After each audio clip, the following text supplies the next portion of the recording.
안녕하세요. 신한성 부동산 대표 공인중개사 우종성입니다. 오늘은 안성토지 핵심 투자 정보 네 번째로서 안성에 농지를 취득하시는데 자격 농지는 뭐고 비자격 농지는 어떠한가? 즉 사업용 토지와 비사업용 토지, 자격 농지와 비자격 농지에 대해서 한번 알아보겠습니다. 이 자격 농지와 비자격 농지를 구별하는 방법은 방법의 목적은 결국은 양도세에 있습니다. 자격 농지는 양도세를 8년 작용하면 감면을 받기 때문에 이 부분에 대해서 세법상은 사업용 토지라 그러고요. 비자격 농지는 비사업용 토지라고 얘기를 하는 것입니다. 그래서 자격 농지에 대해서 먼저 알아보면은 자격 농지의 조건은 이렇습니다. 8년 자격 농지를 하면은 농지를 작용하면은 세금을 감면을 받는데, 자, 그 조건이 제촌 자격 농지, 제촌이어야 하고 농지가 소재하는 지역에 거주해야 되고, 원칙은 거주하거나 연접 지역이 하고 농지가 소재하는 지역에 연접 시군구해야 되고, 안성시 같으면 안성시를 기점으로 이천, 천안, 진천, 음성, 평택, 용인을 말합니다. 그리고 안성시에 연접하지 않더라도 직선거리 30km 이내면 됩니다. 두 번째로 자경, 자기가 농사 짓는데 노동을 2분의 1 이상 자기가 제공을 해야 되는 것이고, 그 다음에 농지는 지목과 관계없이 농지는 전답을 말하죠. 지목상 전답인데 실제 경작되는 토지를 농지라고 봅니다. 다만 농사를 짓는 사람의 연간 사업소득이 농축, 임업, 부동산 소득은 제외하고 순수한 총사업이 사업소득금이 3,700만 원 이하면 됩니다. 예를 들어서 직장에 다니는 사람이 연봉이 3,700만 원 이상이라 그러면은 자격농지에 해당되더라도 자격을 못 받습니다. 세금을 감면을 못 받습니다. 그리고 자격농지 중에서 또 하나가 경작기간이라는 게 있어요. 경작기간이 뭐냐 그러면은 자기가 양도일 직전, 예를 들어서 양도 직전 5년 동안 농지를 보유해서 3년 이상, 그러니까 60% 이상 자기가 작용을 했으면은 자격농지에 해당되고, 60% 이상을 충족 못했으면은 비사업용 토지에 해당이 됩니다.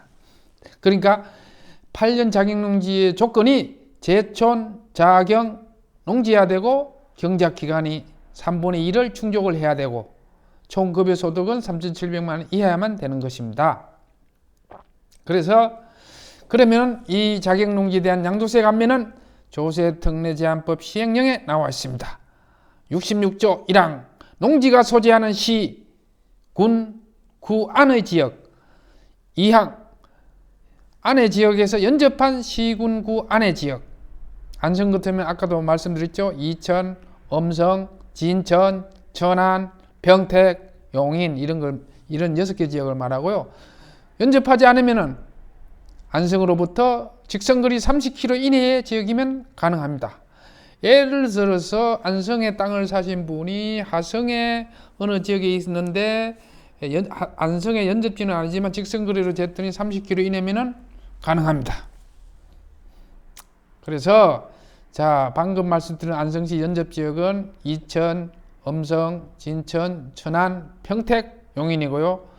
애석하게도 하성과 수원은 연접지역은 아닙니다. 직선거리로 30km 이내면 가능하고요.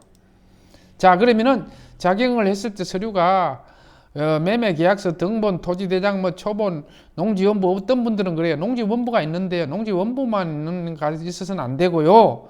농지원부 하나 있다고 자격농지로 세금을 감면받을 수 있는 건 아니고요. 여 밑에 6번에서 11번 항목 중에서 증명할 수 있는 서류가 몇 가지 있어야 됩니다.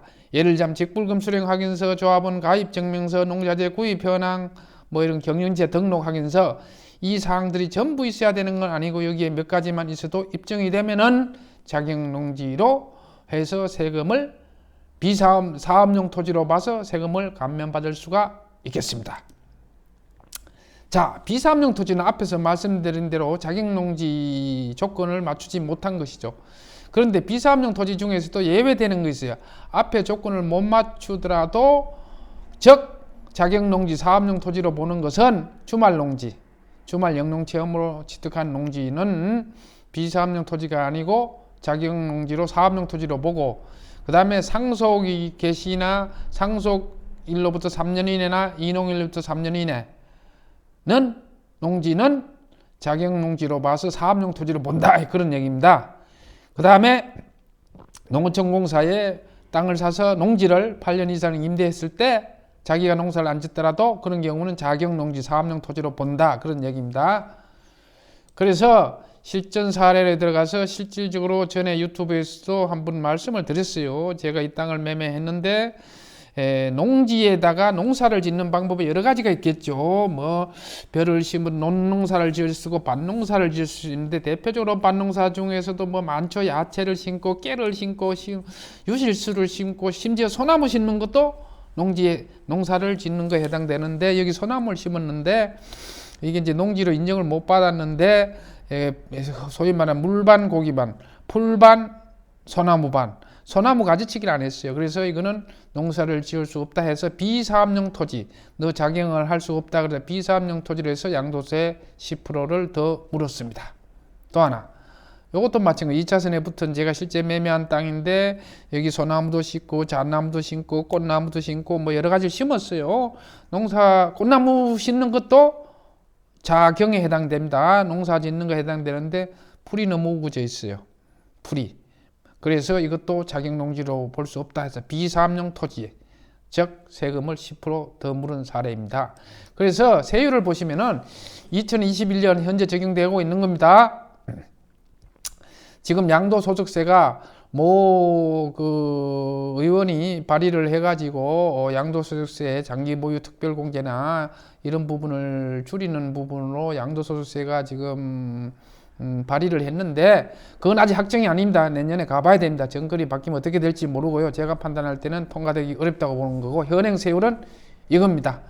자, 주택의 부동산, 농지, 그 토지는 여기입니다. 1년 미만 50%, 2년 미만 40%, 2년 이상인 경우에 기본 세율이라는 것은 2년 이상인 경우에 양도 차익, 위에서 보시죠. 양도 차익에 따라서 1200만 원, 양도 차익이 1200만 원 났다 그러면 6%고요. 1억 5천만 원 이하면은 1억 5천이라 그러면 35%가 적용되는 거고, 10억이 초과되면 45%가 적용되는 겁니다. 2년 이상일 때 양도 차익에 따라서 세율이 다르죠. 그 다음에 비사업용 토지가 될 때, 즉 작용한 농지가 아니라고 봤을 때는 기존 예를 들어서 농사를 지었는데 농지로 인정을 못 받았어요. 자격농지로 인정을 못 받았어요. 양도 차익이 3억이야. 양도소득이 38% 나와. 그런데 자격농지인 경우 38% 나오는데 이런 경우 자격농지가 아니라고 봐서 비사업용 토지로 봤을 경우 38% 플러스 가산세 10%. 현행 가산세 10%입니다. 10%가 적용돼서 48%가 적용이 되겠죠. 여기 오른쪽에 있는 건 누진공제입니다. 누진공제를 빼주기 때문에. 그래서 자격농지인 경우에는 1년에 1억, 5년에 2억 세금을 감면받습니다. 예를 들어서 세금이 1억 2천이다 그러면 2천만 원만 세금 내고 1억은 감면을 받는 거죠. 대토나 8년 자격이나 토지 수용하는 거 있죠. 이런 것도 전부 다 1년에 1억씩 세금을 감면을 받습니다. 그러면은 대토나 8년 자격이나 수용이 아닌 땅, 비사업용 땅은 어떡하나요? 세금이 비싸잖아요. 예, 그 실제대로 액면대로 따지면은 세금을 10% 더 내지만은 절세할 수 있는 부분은 제가 늘 얘기하지만 장기보유 특별공제입니다. 지금 15년 이상 보유하면요 30% 빼줘요. 10억 끝으면은 양도차익이 30% 3억을 빼줘요. 양도차익에서. 그래서 장기 보유하는 게 제일 좋은 방법이고, 또 하나는 그 토지를 취득을 해서 성토를 하거나 성토 비용을 잘 챙겨 놓거나 보강 블록을 쌓거나 어떤 그런 그 경비를 입증할 만한 것을 만들어 놓으시면은 대개 성토나 보강 블록을 쌓을 때 세금 계산서 없이 그냥 구두로 해서 영수증도 안 끊고 하니까 막상 팔라고 하니까 양도세를 감면을 절세를 못 합니다. 그래서 비사업용 토지라도 장기 보유를 하고, 두 번째로 그 땅에 손을 댔다 하면은 그 비용을 잘 챙겨 놓으면은 확실하게 감면을 받을 수 있습니다. 그래서 제가 일반적으로 말씀드리면은 5년 이상을 보유하면은 양도 차익에 따라 다르긴 하지만은 그 절세할 수 있는 부분을 감안하면은 약 20에서 한 25% 정도는 세금을 낸다고 생각해야 돼요. 5억을 양도 차익이 생겼으면은 내가 1억은 세금을 낸다고 생각해야죠. 5억을 벌었는데 1억 세금 안 냅니까?